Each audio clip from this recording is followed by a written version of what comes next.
Yo tout le monde, nouvelle vidéo aujourd'hui, vidéo dans laquelle on va couvrir le passive hanging, le dead hang, en français la suspension passive, les bénéfices, comment bien l'exécuter et comment le mettre dans son entraînement. C'est parti.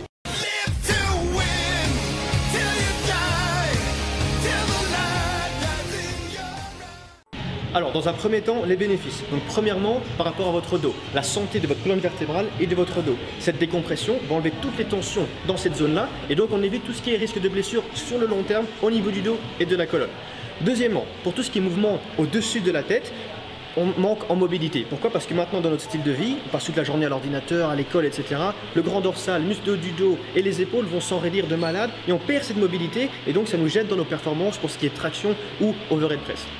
Troisièmement, pour ce qui est de la poigne, force du grip, ça va nous permettre de le renforcer, donc meilleur deadlift, meilleure traction lestée, etc. Quatrièmement, par rapport à la sangle abdominale, on va gagner énormément en équilibre et donc ça va nous aider pour tout ce qui est knee raises, leg raises, ankles to bar, tous les mouvements d'abdominaux sur barre. Même chose pour ce qui est de cette position, c'est aussi une bonne base pour celui qui veut commencer tout ce qui est exercice un peu plus complexe sur barre, traction à une main, muscle up, front over, etc.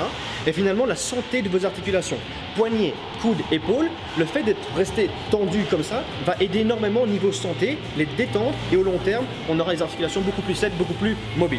Alors, dans un deuxième temps, comment bien exécuter ce mouvement? On est parti. Donc, première chose importante à voir, c'est au niveau des jambes.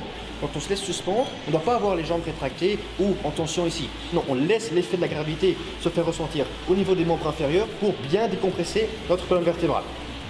Ensuite, position des bras. Vous voyez qu'ils sont bien tendus, pas du tout d'effet musculaire là-dedans. On laisse pendre. Ça, c'est de l'active hanging. Nous, on parle de passif. Les oreilles sont contre mes biceps. Ma tête n'est pas en arrière ou trop en avant. Elle est neutre avec le menton légèrement rétracté. Et enfin, pour ce qui est de la cage thoracique, je ne suis pas en train de sortir la cage thoracique, elle est en position neutre, légèrement rétractée vers le bas, et on reste ainsi pour bien mener cette position. Alors, dans un troisième temps, je vais parler de comment implémenter cette position dans son entraînement. Donc là, il y a deux possibilités. Soit vous allez implémenter cette position entre vos séries de travail dits compressifs, comme squat ou deadlift, soit vous allez l'utiliser, comme moi je préfère, à la fin de votre entraînement. Alors la question générale, c'est combien de temps je dois rester. Surtout, ne pas se cramer. Donc la première fois, vous n'allez pas faire 1 minute 30, vous allez vous cramer au niveau des avant-bras, au niveau du dos, et puis vous allez essayer de recommencer et ça ne va pas marcher du tout. Non, ce qu'on préconise, c'est de commencer par cette série de 30 secondes, 1 minute de pause, encore 30 secondes, 1 minute de pause, histoire que les premières semaines, donc première et deuxième semaine, vous tenez en tout par jour 2 à 3 minutes de suspension passive. Ensuite, là au stade où je suis moi, essayez de rester 3 à 6 minutes par jour de passive hanging pour arriver à la troisième phase, troisième niveau. C'est essayer de rester minimum 7 minutes de passive hanging par jour. À la fin de votre entraînement, ça prend pas trop de temps et avec tous les bénéfices qu'on a exposés juste avant, c'est juste nickel. Alors, un autre problème, c'est que vous allez pouvoir rencontrer la douleur au niveau des mains. Beaucoup de gens ont essayé dans mon entourage, ils ont dit ouais c'est super bien mais je crève de mal au niveau de tout ce qui est cal, au niveau de la base des doigts.